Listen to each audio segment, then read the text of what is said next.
In the summer of 1947, a 19-year-old weather observer at a remote Army Air Force's meteorological station, 60 miles from Roswell, New Mexico, opened a plain cloth-bound notebook that had nothing to do with his official duties and began writing down numbers. Not for the Army, not for his supervisor, for himself. He would keep that notebook for the rest of his working life, and on the morning of July 4th, 1947, he would fill one page with two separate sets of figures for the same weather balloon release. One set that matched what went into the official station log, and one set that, according to the man who eventually inherited that notebook, described something that no weather balloon built in 1947 could have done. He never explained the second set of numbers. He never destroyed them either. When he died in 1991, his daughter found the notebook inside a shoebox in the attic of his house in Alamogordo, and on the lid of that shoebox, in his own handwriting, were 5 words. Numbers only, no interpretation. I want to start with that phrase, because I think it tells you almost everything about the kind of man Curtis Bellwether was, and almost nothing about what he actually saw. Numbers only, no interpretation. That is not the sentence of a man trying to convince anyone of anything. It is the sentence of a man drawing a boundary around something he did not want to carry alone, but also did not want to explain. According to available family records, Curtis Bellwether was born in 1928 in Roswell, New Mexico, enlisted in the Army Air Forces in early 1946 at the age of 18, and was assigned, after a brief training period, to a meteorological observation station roughly 60 miles northwest of Roswell, in a stretch of high desert near the edge of what was then restricted airspace, connected to the White Sands testing range. His job, according to his surviving service records, was straightforward. Launch weather balloons on a fixed schedule. Track their ascent using a theodolite, a simple optical tracking instrument. Radio the readings back to a central station. Log the data. Repeat. This was, by every account, one of the least glamorous jobs in the United States military in 1947. Weather balloon observation was routine, repetitive, and almost entirely unremarkable, which is precisely why what happened on the morning of July 4th is worth sitting with carefully. Because Curtis Bellwether did not describe an encounter. He did not describe a craft or a body or a voice in the dark. He described numbers. And in this investigation, numbers are the evidence, which raises an obvious question. Can numbers lie? Can they be misremembered, miscopied, misunderstood by a 19-year-old working an overnight shift in the desert? Of course they can. I want to be honest about that from the outset, because everything that follows depends on taking that possibility seriously rather than dismissing it for the sake of a better story. Here is what the notebook actually contains, according to the family member who eventually shared portions of it with researchers. The bulk of the entries, spanning from January 1947 through Bellwether's discharge in 1949, are exactly what you would expect from a young observer keeping a private supplement to his official work. Dates, times, balloon identification numbers, estimated altitude at burst, wind drift calculations, occasional personal notes about weather conditions, equipment malfunctions, the tedium of overnight shifts. It reads, for the most part, like the diary of a careful, slightly obsessive young man who liked to double-check his own math. That carefulness matters, because it establishes a baseline. This was not a man prone to exaggeration or embellishment in his private writing. If anything, the notebook is almost aggressively boring for pages at a time. Then comes July 4th. The page is dated at the top in Bellwether's handwriting, and the entry begins in the same format as every other entry in the notebook. Balloon released at 0447 hours, standard weather observation balloon, rubber neoprene envelope, radiosonde payload. Initial ascent readings track normally for the first several minutes, and then, according to what family members have described from the page, the entry does something no other entry in the notebook does. It splits into 2 columns. The left column, researchers who have reviewed photographs of the page say, matches almost exactly what appears in the surviving official station log for that date, a log that has been partially preserved through Air Force historical records requests filed decades later. Standard ascent rate. Standard drift pattern consistent with the prevailing wind conditions recorded that morning. A burst altitude within normal range for the type of balloon in use. In other words, the left column tells the story that was meant to be told. A weather balloon went up, behaved like a weather balloon, and came down. The right column is different. According to descriptions relayed by Bellwether's daughter, Eleanor, to a private researcher in the early 2000s, the right column contains a second altitude trajectory for what is labeled as the same object, tracked over a shorter span of time, showing a rate of ascent that Eleanor says her father once described, decades later and only once, as, in her words, faster than anything with a neoprene skin should be able to move. The right column also includes a series of directional notations that do not correspond to the wind drift recorded elsewhere on the page, where the left column shows a gradual eastward drift consistent with recorded surface winds. The right column shows what appears to be a sudden lateral shift, followed by a period where, in Bellwether's own handwriting, the tracking instrument simply could not keep the object in its optical field. The notation reads, according to Eleanor's recollection, lost track then, several lines later, regained, then a final entry that Eleanor says she has never forgotten because her father read it aloud to her exactly once, in 1988, 3 years before he died. The entry says, verbatim as she recalls it, not descending. What does that mean exactly? A weather balloon that does not descend is by definition not behaving like a weather balloon. Balloons rise until the pressure differential causes the envelope to rupture, and then they fall. That is the entire physical principle behind their use as an instrument. If Bellwether's second column is accurate, if it reflects something he genuinely observed through his theodolite that morning, rather than a transcription error or a moment of confusion during an exhausting overnight shift, then he was tracking something that did not obey the physics of the equipment he was trained to track. I want to pause here and be precise about what we do not know, because this is where an investigation either holds together or falls apart. We do not have the original notebook.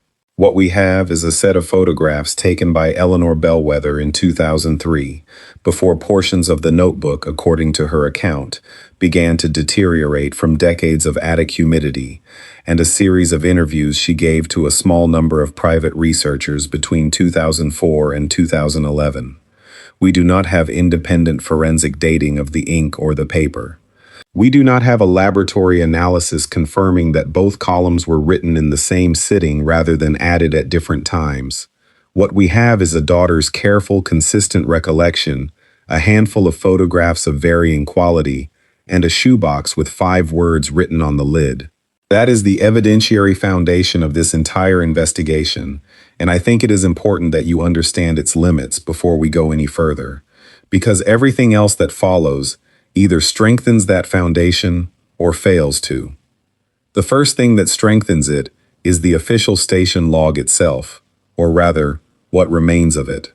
In 1998, a researcher named Foster Anwick, who had spent close to a decade filing historical records requests connected to weather station operations across the American Southwest in the 1940s, obtained a partial set of surviving observation logs from the station where Bellwether served, through a National Archives regional facility. The logs are incomplete.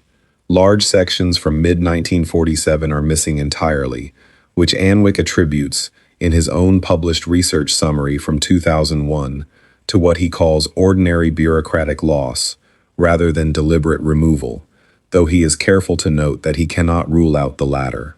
But the entry for July 4, 1947 does survive, and it matches, almost word for word in its technical language, the left-hand column of Bellwether's private notebook. Same balloon type, same release time, same burst altitude, within a margin that Anwick describes as consistent with normal rounding practices of the period. This matters more than it might seem to at first, because it means that whatever else is happening in that notebook, Bellwether was, at minimum, an accurate and careful recorder of the official data. He was not inventing a fictional weather event.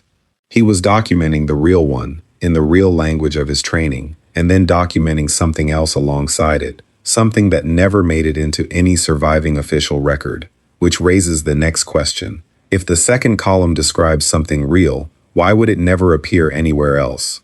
Why would no other document, no other witness, no other station log from that morning corroborate it?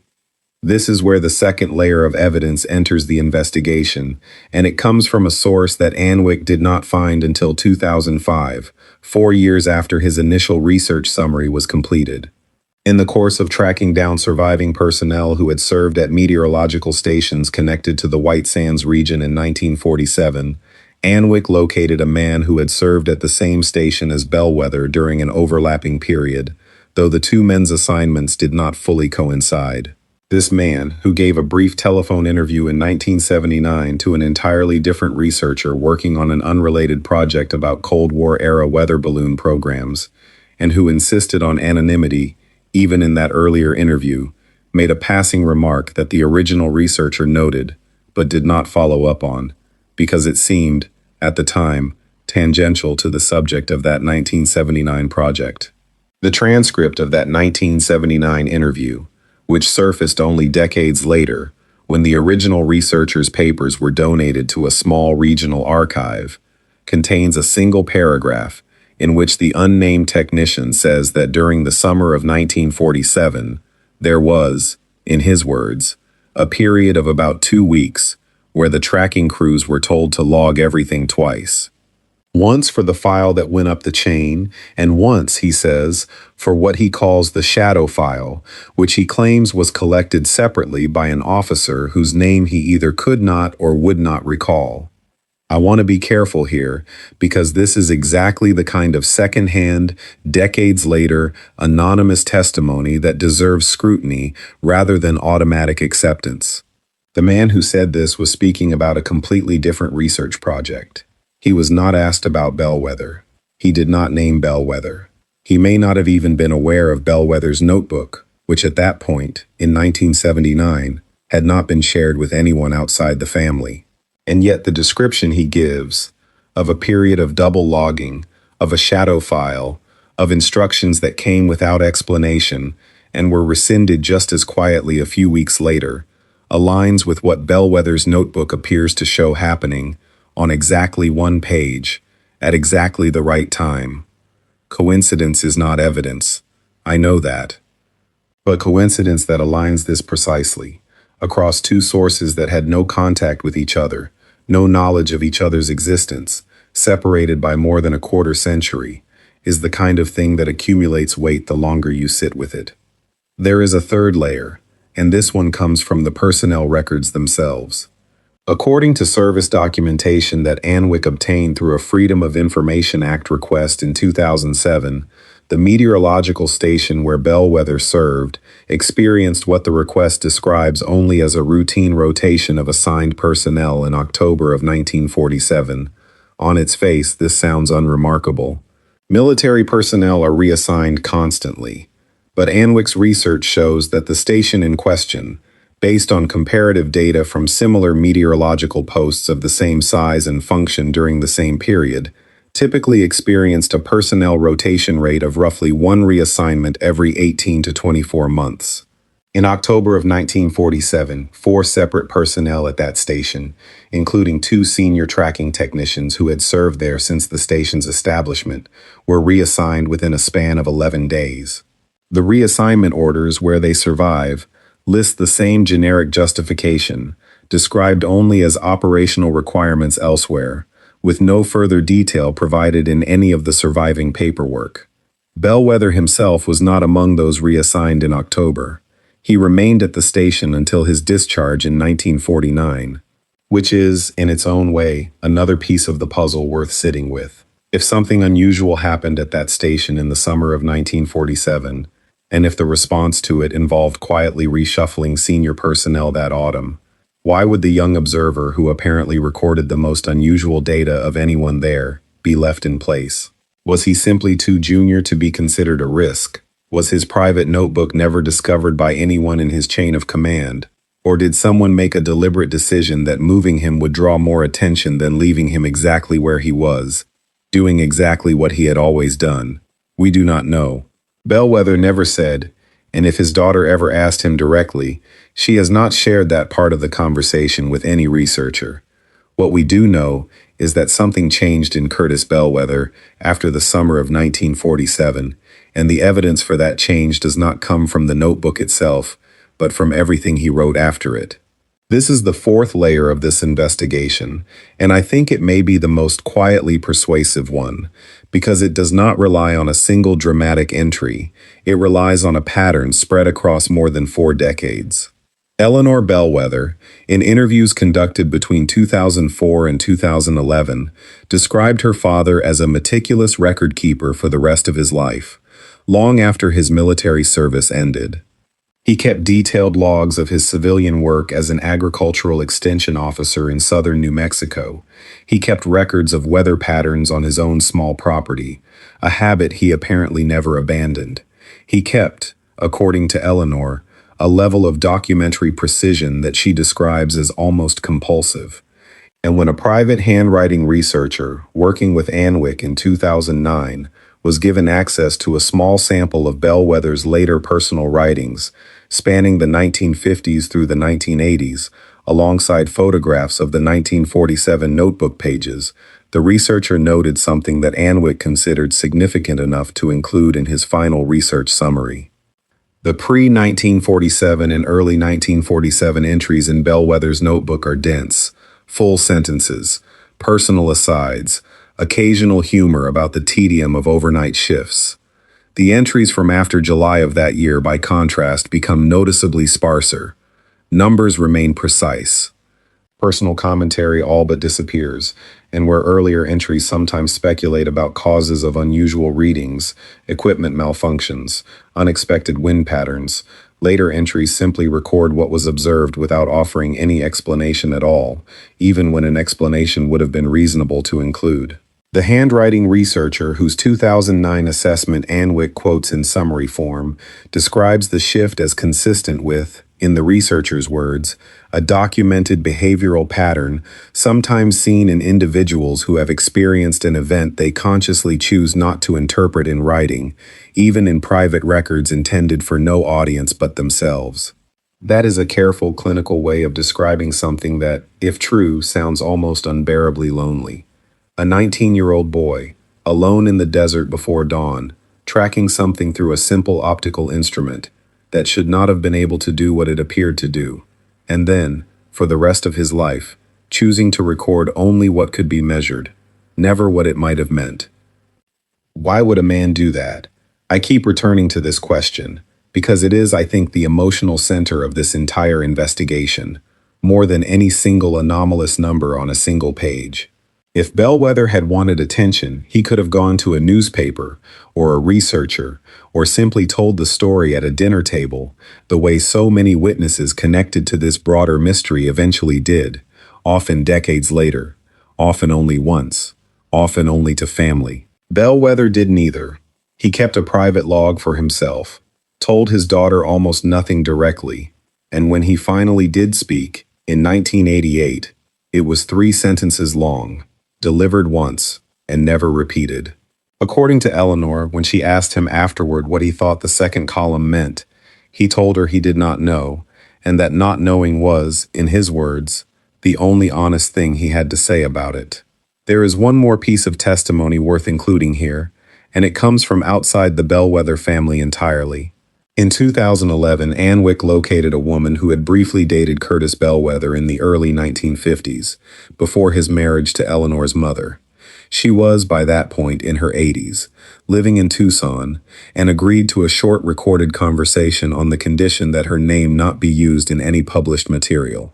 She recalled, with what Anwick describes in his notes as remarkable specificity for a memory more than 5 decades old, a single evening in 1952, when Bellwether, after several hours of what she called comfortable, easy conversation, grew suddenly quiet, and told her that he sometimes still thought about something he had seen while stationed near White Sands, something he described to her only as, in her recollection, a light that climbed instead of fell. She said she asked him what he meant, and he told her it was nothing. that he had just been tired that summer and changed the subject. She said she never brought it up again, and neither did he, for the remainder of their brief relationship, a light that climbed instead of fell. It is a strange, almost poetic phrase for a man who otherwise, by every account, communicated in the flattest, most technical language available to him, and it aligns, in a way that Anwick himself flags as worth noting without overstating, with the trajectory described in the notebook's second column.